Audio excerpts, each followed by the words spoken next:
Peace, this is Monroe Jr. coming back at you with another report.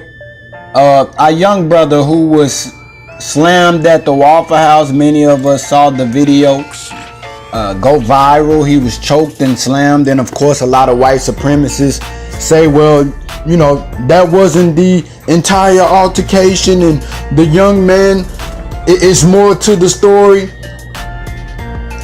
In the video itself, none of you white supremacists can point out where the young black man was even resisting arrest. Show me the time. And I'll play the video here shortly of the actual altercation at the Waffle House, and then I'm gonna play the young brother whom got slammed and choked. I'm gonna play the video. He also said while he was in the police car, the dog got out the cage or something. It's crazy, you know, what our people go through on a day-to-day basis. And white supremacists, if that was your child, the first thing out your mouth would be about protecting the First Amendment, defending our rights, gun laws, all of this. You know, y'all love to get self-righteous when the ball is in your court. But when it's on the flip side, and that's why all my black brothers who are with organizations like the NRA, you don't see them standing up for us when injustices are committed against us. But let me get out my soapbox. I'm going to go ahead and play the video. Peace.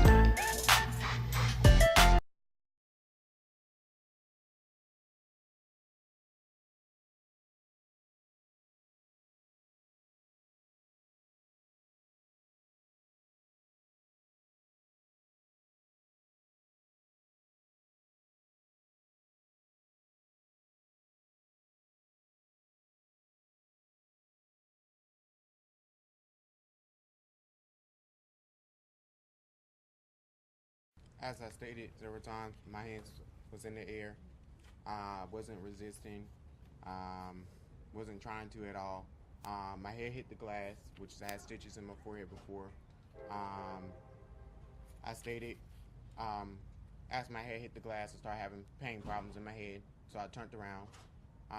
The officer immediately grabbed me, but my hands were still in the air. They only leave when I was trying to get his arm off my throat to stop him from choking me. At that point, I remember my arm been twisted, hands been pressured in a certain way to where my hands still hurt, my arm still hurt on the left side. Been thrown into cement once again with my head, so my head was hurting more when it went into pavement. It was concrete. His body weight, I remember being on me. I'm 150, he's probably, give or take, 300 something pounds. Way stronger than me. At that point, when my hands were in the air, all he had to really do is take my hands, put me in handcuffs. I was not trying to fight him at all or anything like that. I asked for a supervisor several times with being on the ground. He refused to even get that out there. So when the other arresting officer came, I told him he can put me in handcuffs. I have no problem with that. But like I said, I was never read no rights, never told I was under arrest. He never identified himself to you? That neither. Never gave his name or anything. As I'm walking to this car, I'm asking several, or either the officer that was there, that was threatening me, that had put my life in danger, to get his hands off me because it was an officer that walking me. As you can see, his hands was still around my neck. And he proceeded to touch me because he know that he was trying to egg it on more, even though I was calm. After the other officer, I felt a little bit safe that he was there, and he didn't do nothing wrong to me. He didn't put my life in danger. I asked him, is there any way possible I could ride in the car with him, or he take me downtown? They said no, because the other officer was the arresting officer. I had to ride with him, which is, I found that kind of weird because I'm threatened by this officer. So why should I have to ride with anybody that I'm threatened by? As I got in that car, there was a K9 unit. He was pretty riled up. At that point, I'm calm. I'm in handcuffs behind my back. That dog is behind me, barking, growling, and you know, I'm threatened now by the dog. I'm bothered because this dog is just back there routed up. The car is shaking because he's barking and stuff. They wouldn't let me go with no other officer. Before we pulled off, this officer stayed. Oh, well, let me get out, make sure these doors are closed for this dog don't get out. I remember him walking out, walked to the Waffle House employee, and the window was down. He asked them to write a statement, which that's the statement that had been released. Of course, it's going to look like they're in the right because they wrote their own statement. They're going to do everything to defend themselves. But these are people that was trying to throw things at me. These are people that was trying to threaten me, told me what they was going to do to me and stuff. And, you know, I look at it like I got arrested for disorderly conduct. Why are they not arrested for that?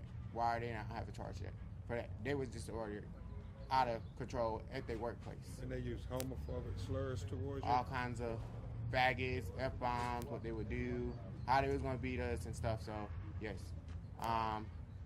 As we got back in this police car, he did pretend to make sure the doors were closed or whatever. We got down the road.